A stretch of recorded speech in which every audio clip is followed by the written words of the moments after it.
I do research on women throughout history, the more I'm grateful to be born in today's modern era. Like, imagine this in history? Yeah, no thank you. I'll continue to be very thankful for technology and freedoms. Question for y'all, what do you think was the most messed up time in history to identify as a woman? Let me know in the comments, and let's just see how bad the Egyptian ladies had it. So personally speaking, modern day birth control pills don't work for me because of the hormonal imbalance and other side effects, but I am considering an insert in the future for safety. But here's the thing, back in the day, women didn't really have those options. The Egyptians had their own ways of practicing planned parenting. And for the time, these were amazing innovations that show the ancient Egyptians had an incredible interest in and in understanding of medicine. But that doesn't mean that these methods weren't horribly disgusting by our modern standards. Women had a couple of options for birth control, including different mixtures for contraceptives. Some of the nicer ones involved honey, but the braver women mixed tree leaves and crocodile dung. Then the woman had to stick that concoction inside of herself, or else deal with 9 months of pregnancy. It's not clear how many people actually use these contraceptives, but given the choice, the ancient Egyptians had a strong argument for staying celibate. Catcalling isn't a new invention. Some folks today might get frustrated when somebody whistles or yells out a lewd comment, but that's nothing compared to what women in ancient Egypt endured. The Greek historian Herodotus watched Egyptians get together for a religious festival. Men gathered their families together into boats and sailed towards the city of Bubastis for a deeply spiritual and secret ceremony. But that didn't stop the guys from flashing girls on the way. According to our expert, the men would cry aloud and jeer at the women and pull up their garments as they passed through the towns. Apparently the men held on to that distant hope that a girl might get so excited that she'd jump into the water and swim after them. Well, add that to the list of long shots that are never gonna happen. Honestly, I'll take that over being harassed when I have my headphones on, or some of the stalkers I've had, but it still sounds absolutely awful. So, most people back in ancient Egypt shaved their heads. We know this from pictures and records written by people in other countries who looked at Egypt's fashion choices and puzzled over why they thought going bald was such a good look.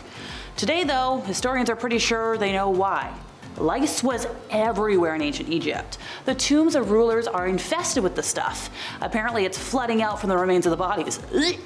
The ancient Egyptians had lice remedies, but they either didn't work or weren't worth the hassle. Most people got so fed up with the nationwide infestation that they shaved every single hair clean off their bodies. Women usually wore wigs that could just be discarded when it got infested, while others just went around completely nude from head to toe. Well, hairless. In today's day and age, people wear wigs for a whole number of reasons. Heck, I've got a whole bit of them at home and I'm constantly adding to my collection. Why? Well, it's a mixture of cosplay and performing reasons. I think I've actually got a couple in the mail right now. Heads up, I'm about to talk about restrictive eating and that might be triggering for a few folks, so I'm not gonna mind if you jump ahead. Good? Alright. Egyptian royals were very concerned about overeating. They might have been very large and to the point of being obese, but that didn't mean they wanted to be. Slim, muscular frames were still the beauty standard for Egyptians, both men and women, so they did what they had to keep themselves healthy, or well, what they considered to be healthy.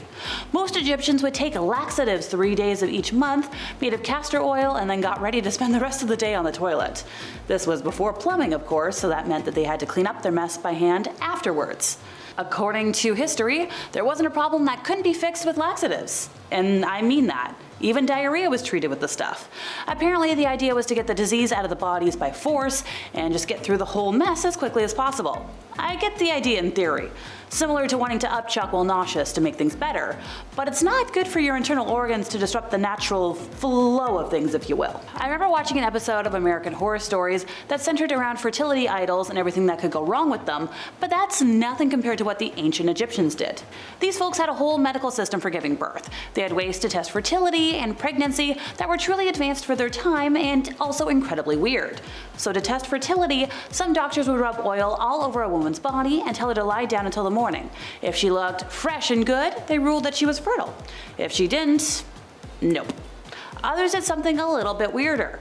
A doctor would put a clove of garlic or an onion inside of a woman's hoo-ha, and in the morning he'd smell her breath. Ancient Egyptians believed that every orifice in a woman's body was linked, and that their mouths had tubes that went all the way down. So if the doctor could smell the garlic, then the tubes were clear and the woman was fertile. But if the doctor couldn't smell garlic, the tubes were blocked and you're never gonna give birth. Hey look, I would gladly suffer through that these days if they held up as some proof of infertility, and then I'd have a case for a hysterectomy. As harsh as 100 lashes lashes and 5 gashes might seem, men back in the time might not have had it as bad as some criminals in ancient Egypt, especially the gals. Some folks were put to death for their crimes, including grave robbing. Some were thrashed, some had their noses, ears, hands, or tongues cut off for a variety of crimes. And according to some experts, women who committed adultery had their noses cut off to ruin their looks so they wouldn't do it again. Pardon me, I would like to breathe and sneeze. Most women in ancient Egypt were dealt with more harshly than the men, as in other ancient cultures. So for example, if you caught a man doing some adultery things, and if it was with a married woman, you would just get a thrashing, usually 1,000 strokes with a stick. But if you had intercourse with a freeborn woman, you were castrated. Ooh. Can we bring that back? Ancient Egyptians might have been the first to plaster on killer cosmetics. Their exaggerated eye makeup was made of malachite, a green ore of copper, galena, lead sulfide, and most famously coal, a paste made of soot, fatty matter, and metal, usually lead, antimony, manganese, or copper. I'm forever grateful for the discoveries in the eyeliner department, since I kind of practice that on a daily basis. As you can see, I never go anywhere without my eyeliner. But aside from chronic pink eye, what would all of those cosmetics mean for the average Egyptian? So the exposure would eventually lead to irritability, insomnia, and mental decrease, according to Dr. Joel Schlesinger, a dermatologist in Omaha, Nebraska. The ocular skin is most likely to absorb materials due to its thin, nearly transparent qualities. Couple this with the mucous membranes being a hop, skip, and a jump away from the area where cosmetics are applied, and you have a potentially serious problem. Well, time for me to knock on wood, since I wear makeup almost daily for all my different jobs, and I've managed to avoid anything too crazy outside of a weird nose rash. Once. Just once, it was like 7 years ago. Slavery was a complicated institution in ancient Egypt. There were different levels of servitude, and it's often hard for experts to distinguish between them. Servants were a thing, but so were slaves, with no distinct dividing line. People who owned land could still be listed as property of a king, making them sort of equivalent to serfs, but slavery was inherited. So if your mother was a slave, regardless of who your dad was, then you're also a slave. And prisoners of war could also find themselves enslaved. But also slavery could be a temporary thing that you more or less chose for yourself. So put that all together and it's like, okay, what's what? The UCLA Encyclopedia of Egyptology says in times of famine, folks could offer to become slaves in order to make sure they got enough food. Sometimes men found themselves in debt and would offer family members, usually women, as collateral. So those women would remain slaves until the debt was repaid. Also, with all that confusion, among slaves there was a hierarchy, with foreign slaves being seen as better since originally they or their families had been of a higher class than regular Egyptian slaves. Now, slaves could own property and negotiate transactions, because there's a record of 2 slave women who gave their master some of their land in exchange for goods. While some slaves became like members of family, others were freed. One way of finding freedom was being purified and going to work in a temple. And as it turns out, King Tut actually purified some slave women who worked in his palace. While women might have been equal to their husbands, the job of taking care of the house still fell to them, and that's where I would have failed. I personally struggled to keep my apartment any kind of tidy. Clean, yes. Tidy, not so much. Rich women might have had servants or slaves, and many women also had jobs outside of the home, but how well their house was kept was still on their heads. According to ancient history encyclopedias, while men helped out with the housework from time to time, women had a lot to do. This was a time before alarm clocks, so a woman had to wake her whole family up so they could go to work or school. Then she had to take care of the family altar. Every house had one, and keeping the gods happy was her job.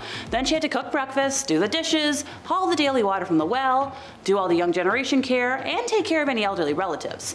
And of course, she had to feed, water, and generally take care of any animals the family owned. And on top of that, she had to make lunch, do some weaving and sewing, do laundry, bake bread, brew beer, was very important, make dinner, serve dinner, clean up dinner, put everyone to bed, and do it all again the next day. And this was before there were any appliances to make her life a teeny bit easier. I'm exhausted just thinking about it. Some tasks were extra essential. The ancient Egyptians were neat freaks, meaning the house needed to be spotless so it looked nice, but also to keep pests away. Tending the garden was also super important, since it was the source of most of the family's food. Yeah, I'd fail. How about we end today with something I'd like to refer to as no peace in death. So when a guy died in Egypt, he was embalmed right away. But women, not so much. By law, the beautiful and the powerful weren't sent to embalmers until they had decayed for 3 or 4 days. Why? Well, this was because Egyptians didn't trust the embalmers to keep their hands to themselves. And that wasn't just paranoia, it was something people learned the hard way. Once upon a time, an embalmer left in charge of mummifying a royal body was caught in the act by a co-worker. The co-worker ratted him out, and the Egyptians learned from their mistakes. After that, rulers didn't trust their workers with dead women.